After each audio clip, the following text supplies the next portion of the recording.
Ekibinja ky'ababoodaboda okuva mu kiwayi kya 2010 kisoose kugasimbagana ne poliisi ebadde esazeeko oluguudo lw'e Nakawuka mu bitaala by'e Nateete.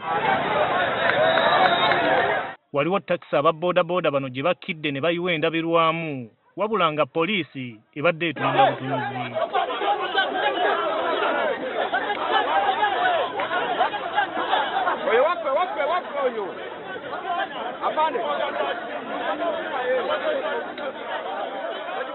Mutogira mu Republic y'abantu enkumuli tunojja n'amajambiya n'obutayimbwa ng'ojja kutta busi kitegeeza tutuna bukuumi bumala mu ggwanga. Poliisi omulimu gwayo egulemereddwa kubanga bawerekedde abantu okuva eri bajja bakuba abantu mu paaka nga weebali ne bakuba ne bamala ne baddayo ne bamuwerekera buwerekezi.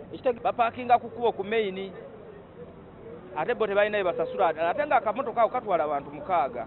Poliisi terina saiti. Ffe tugamba nti embeera yonna ebeerawo nga mbi poliisi eyingira mu nekolaki netereeza embeera.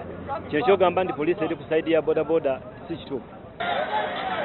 Abooludda lwa bodaboda bagamba nti kyennyamiza abagoba ba takisi obutasanyukira nkulaakulana eno eya bupikipiki bu mipiira 3. Baleese obupikipiki obwo buli seefu bulungi nnyo bwa mipiira 3 n'omulema okugula okumu dereva yali wa bodaboda nga yafuna accident ku ssaawa zino akatuulamu n'asaabaza abantu n'aliisa abantu ekyokulya. Tawuni Kiraaka wa Kyengera Tawuni Council Umar Lutalo atubuulidde nga bwe waliwo enteeseganya ezigenda mu maaso okugonjoola enkaayana wakati w'ebiwayi byombi. Lukiiko ebimu ku kuluze nali nfunye mbali batandise okukkiriziganya naye ng'ennamba erina okukolera ku luguudo gye batannabakola ki kubeera nga bakkaanyaako. Ono era atubuulidde nti ensonga y'emisolo yerwanya ebiwayi byombi.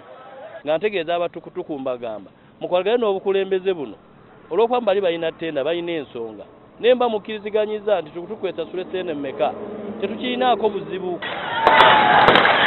Jadi Ruima NTV ku ssaawa emu.